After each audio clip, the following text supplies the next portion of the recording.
اگر آج میں چھپ گیا تو کل میری حکومت ختم ہو جائے گی۔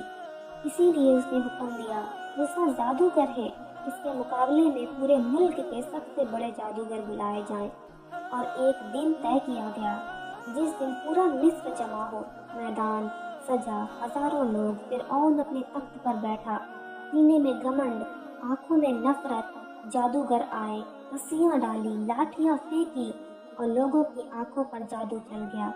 لوگ چیخ اٹھے، یہ تو سانپ بن گیا، لیکن موسیٰ علیہ السلام نے جب اللہ کا نام لیا، اپنی لاٹھی پھینکی تو وہ سب جھوٹ نکل گئی۔ اس میدان میں جو سب سے پہلے سچائی سمجھے وہ جادوگر تھے، وہ گر پڑے اور کہہ دیا، ہم موسیٰ علیہ السلام اور ہارون کے رب پر ایمان لائے۔ بس یہی فرعون پاگل ہو گیا۔ اس نے چیخ کر کہا، میری اجازت کے بغیر ایمان لائے ہو، میں تمہارے ہاتھ پیر کٹوا دوں گا، سولی پر چڑھا دوں گا۔ لیکن جادوگر مسکرا رہے تھے، کیونکہ جس نے سچ دیکھ لیا ہو اسے موت کا ڈر نہیں رہتا۔ انہوں نے کہا، جو کرنا ہے کر لو، ہم اپنے رب کی طرف لوٹ رہے ہیں۔ یہ وہ لمحہ تھا جہاں فرعون ہار چکا تھا، لیکن اسے کبھی احساس نہیں ہوا تھا۔ اس کے بعد اللہ نے فرعون پر ایک کے بعد ایک عذاب بھیجے۔ پہلے قحط آیا، فصلیں سوکھ گئیں، نہریں بیکار ہو گئیں۔ لوگ فرعون کے پاس آئے، اپنے رب سے دعا کروا دے۔ فرعون بولا، اگر یہ مصیبت ٹل گئی تو میں موسیٰ علیہ السلام کی بات مان لوں گا۔ موسیٰ نے دعا کی، عذاب ہٹا، اور فرعون پھر وہی گھمنڈ، نہ وعدہ نبھایا نہ سبق لیا۔ پھر ٹڈیاں آئیں، کھیت کھا گئیں، گھروں میں بھر گئیں، پھر جوں، پھر میںڈھک، پھر خون، پانی خون بن گیا۔ سوچو ذرا، نہریں جس پر فرعون گھمنڈ کرتا تھا، آج وہی نہریں اسے خون پلا رہی تھی۔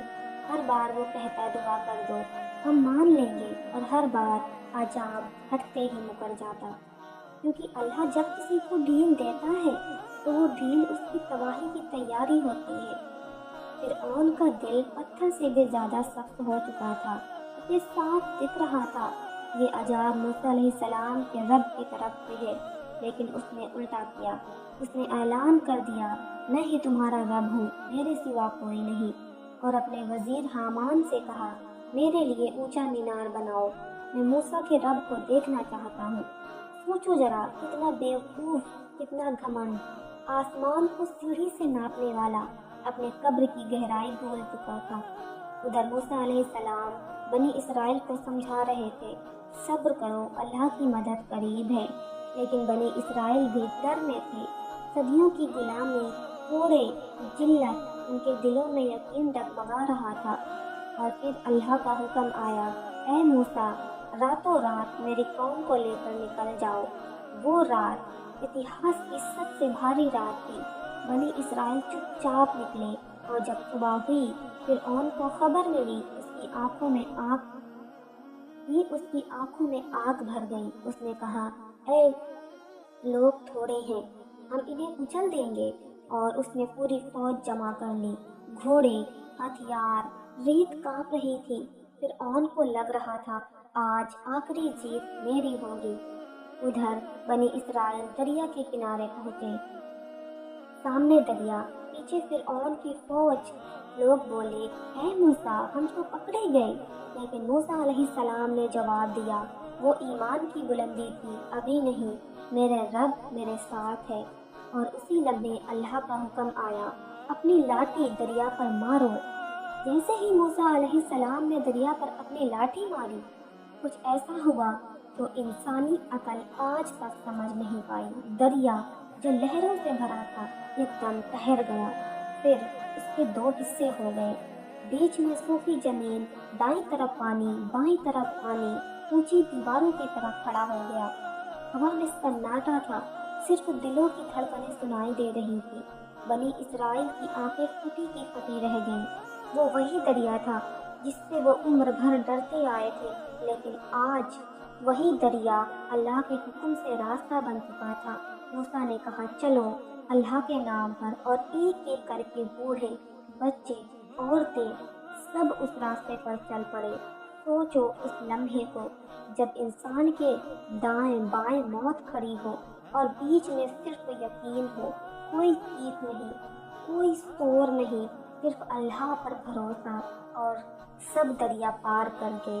ادھر دور سے دھول اڑتی دکھی، فرعون کی فوج آ چکی تھی، گھوڑوں کی ٹاپیں، ہاتھیوں کی آواز، گھمنڈ سے بھری ہنسی۔ جب فرعون نے دیکھا دریا کے بیچ راستہ بنا ہوا ہے تو ایک پل کے لیے اس کا دل کانپا، لیکن پھر اس نے کہا، یہ بھی جادو ہے، میرے سپاہیوں پیچھے مت ہٹنا۔ سوچو، جس دریا سے وہ ڈرتا نہیں تھا، آج وہی دریا اسے آخری چیتانی دے رہا تھا۔ لیکن فرعون اسے سمجھنے والوں میں سے نہیں تھا۔ اس نے گھوڑوں کو آگے بڑھایا، پوری فوج اسی راستے میں اتر گئی جس راستے سے اللہ کے دوست نکل چکے تھے۔ بنی اسرائیل دوسری طرف کھڑے دیکھ رہے تھے، ان کی سانسیں اٹکی ہوئی تھی، دریا کی دیواریں اب بھی کھڑی تھی لیکن کانپ رہی تھی۔ اور پھر وہ لمحہ آیا جس کا فیصلہ صدیوں پہلے ہو چکا تھا۔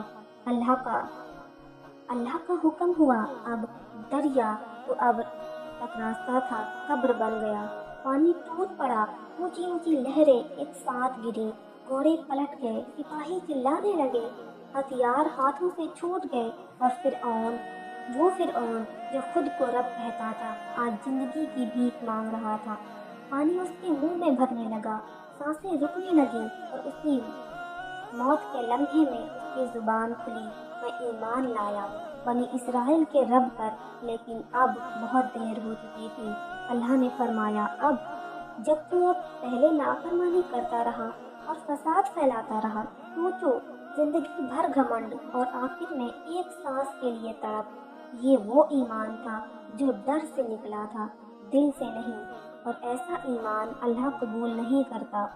پانی نے فرعون کو گھیر لیا، اس کی چیخیں اس کے محل تک نہیں پہنچی، اس کی فوج جس پر اسے ناز تھا آج ایک ایک کر کے ڈوب رہی تھی۔ وہ ہاتھ جو کبھی لوگوں پر اٹھتے تھے آج ہوا میں مدد مانگ رہے تھے، وہ آنکھیں جو خود کو رب سمجھتی تھی آج موت کو دیکھ رہی تھی، اور کچھ ہی لمحوں میں سب ختم، دریا شانت ہو گیا، جیسے کچھ ہوا ہی نہ ہو۔ لیکن کہانی ختم نہیں ہوئی تھی۔ اللہ نے فرعون کی لاش کو دریا سے باہر پھینکوا دیا۔ کیوں؟ تاکہ آنے والی نسلیں دیکھیں، یہ ہے اس شخص کا انجام جو خود کو رب کہتا تھا، ایک جسم جس میں جان نہیں، لیکن گھمنڈ کی بدبو باقی تھی۔ بنی اسرائیل نے دیکھا اور سجدے میں گر پڑے۔ آج ان کی آنکھوں کے سامنے ظلم ڈوب چکا تھا، لیکن انسان جلدی بھول جاتا ہے۔ بنی اسرائیل بھی آگے چل کر بھٹکیں گے اور پھر سے سبق دیے جائیں گے، لیکن فرعون کی کہانی اللہ نے ہمیشہ کے لیے قید کر دی قرآن کریم میں، تاکہ جب جب کوئی ظالم اٹھے اس کے کانوں میں یہ کہانی گونجے اور اسے یاد آئے، گھمنڈ کا انجام صرف پانی نہیں، جہنم ہے۔ دریا سب کچھ نکل چکا تھا، شور ختم ہو چکا تھا، لیکن اللہ کا فیصلہ ابھی مکمل نہیں ہوا تھا۔ اللہ نے فرمایا، آج ہم تیرے بدن کو بچا لیں گے تاکہ تو آنے والے لوگوں کے لیے نشانی بن جائے۔ سوچو ذرا، جس فرعون کو لوگ سجدہ کرتے تھے آج اس کی لاش ریت پر پڑی تھی، نہ تاج، نہ تخت، نہ فوج، صرف ایک سڑا ہوا جسم۔ لوگ جمع ہو گئے، بنی اسرائیل کی آنکھیں کھلی کی کھلی رہ گئیں۔ یہی وہ شخص تھا جو کہتا تھا، میں تمہارا سب سے بڑا رب ہوں۔ آج وہی خود کو نہیں بچا سکا۔ یہ کوئی کہانی نہیں، یہ عبرت ہے۔ اللہ نے فرعون کی لاش کو صدیوں تک بچائے رکھا تاکہ ہر دور کا ظالم دیکھے اور کانپ جائے۔ آج بھی اگر انسان جائے تو اس جسم کو دیکھ سکتا ہے، لیکن افسوس، دیکھنے والی آنکھیں تو ہیں، سمجھنے والے دل بہت کم۔ فرعون مر گیا، لیکن فرعونیت نہیں مری۔ آج بھی دنیا میں فرعون زندہ ہیں۔ کوئی کرسی پر بیٹھ کر ظلم کرتا ہے، کوئی دولت کے نشے میں، کوئی طاقت کے گھمنڈ میں۔ ہر وہ انسان جو خود کو اللہ سے بے نیاز سمجھے وہ فرعون ہے، اور اللہ کی سنت نہیں بدلتی۔ وہ مہلت دیتا ہے، اس کی ڈھیلی رکھتا ہے تاکہ ظالم سمجھے کہ سب ٹھیک ہے، لیکن جب پکڑ آتی ہے تو فرعون بھی نہیں بچتا۔ آج جو ظلم سہ رہے ہیں یہ کہانی ان کے لیے ہے، اور جو ظلم کر رہے ہیں یہ ان کے لیے چیتانی ہے۔ اللہ ظالم کو ڈھیل دیتا ہے لیکن چھوڑتا نہیں ہے۔